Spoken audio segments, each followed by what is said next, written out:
I've got two confessions to make here. Number one is that Diddums was one of my favourite games on the Spectrum as a young kid. The reason for that is pretty plain and simple. It was made for kids. Not a lot of Spectrum games had a difficulty that younger children could really handle, or even grown men for that matter, but Diddums was a different box of toys. My second confession is that as a teenager, I decided I hated Diddums. It was a stupid game for babies. At the age of around 12, I decided I wanted to pretend to be a radio DJ like a grown-ass man. So I sellotaped the protection on the tape cassette of Diddums because I didn't have any spare blank tapes, and I recorded over it. It was also at this point that I realised that the tape was only about 3 minutes long. Instant regret. I sort of forgot all about Diddums after that. It's not a game that sticks out in your mind when you're talking about classic ZX Spectrum games, and let's be fair, probably for good reason. When I first came back to the game, a couple of things stood out to me.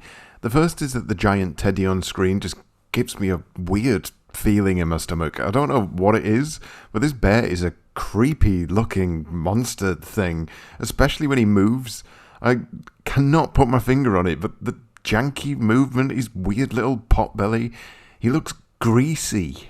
Greasy little bear wanker. I don't like him.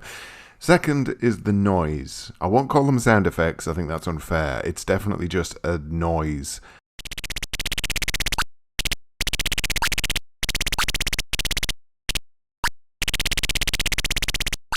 Every time you move, all the time, noise.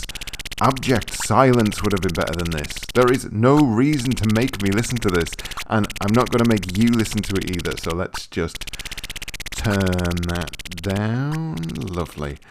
Here's some music instead. I thought I'd remembered what you were supposed to do in Diddums. I knew I had to carry these blocks to the top of the screen and place them in position, but nothing seemed to be working. I was placing them down, but I still couldn't leave the level. There were more blocks, so I went and grabbed those and placed them down too, but even when I had them all in place, nothing was progressing. It seemed to be letting me pick the blocks back up again. I started to think I had to put them down in a certain order. Nope. The instructions were no help either. You control a teddy bear trying to get back to its nursery through 99 toy boxes.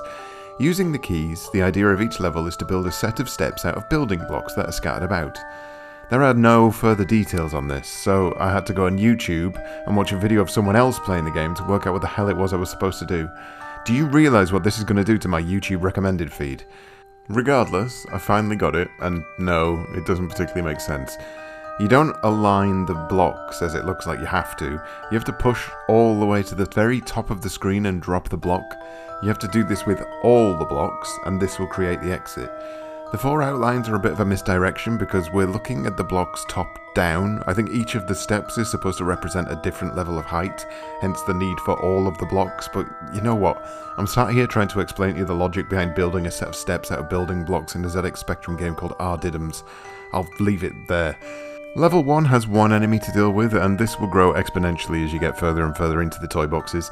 At first it'll just be toy soldiers moving up and down, but then you'll be dealing with spinning tops that'll move all over the screen, and a toy train that'll crash into your steps and knack your progress, among other things. It all sticks to the theme of toys in a toy box, and so do the weapons you use to try to combat them. Bouncy balls and pea shooters and tiny shoes. Enemies only take a single hit before dying, and you'll need to take advantage of weapons once things start to get busy on screen.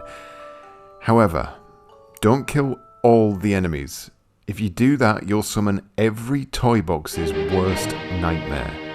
The terrifying, the monstrous ball of blue tack. Okay, it'll rove around the screen, impervious to damage, and altogether it'll just make life a nightmare, so always ensure you have at least one enemy left behind.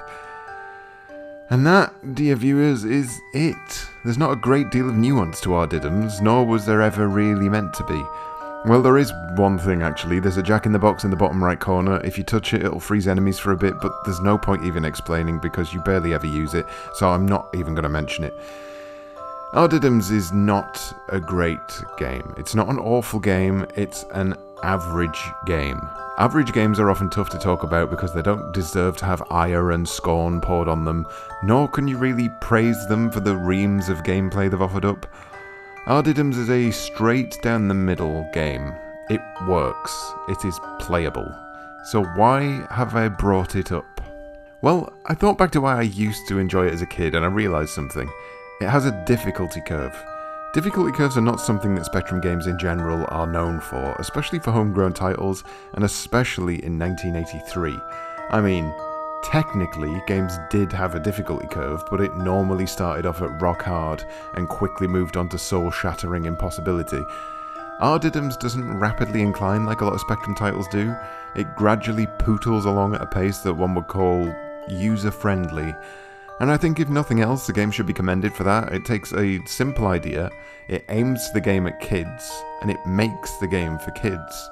Think back to another game with a bear in it that I reviewed recently, Yogi Bear, another game for kids that might have looked better and had a license attached, but it was absolute horseradish.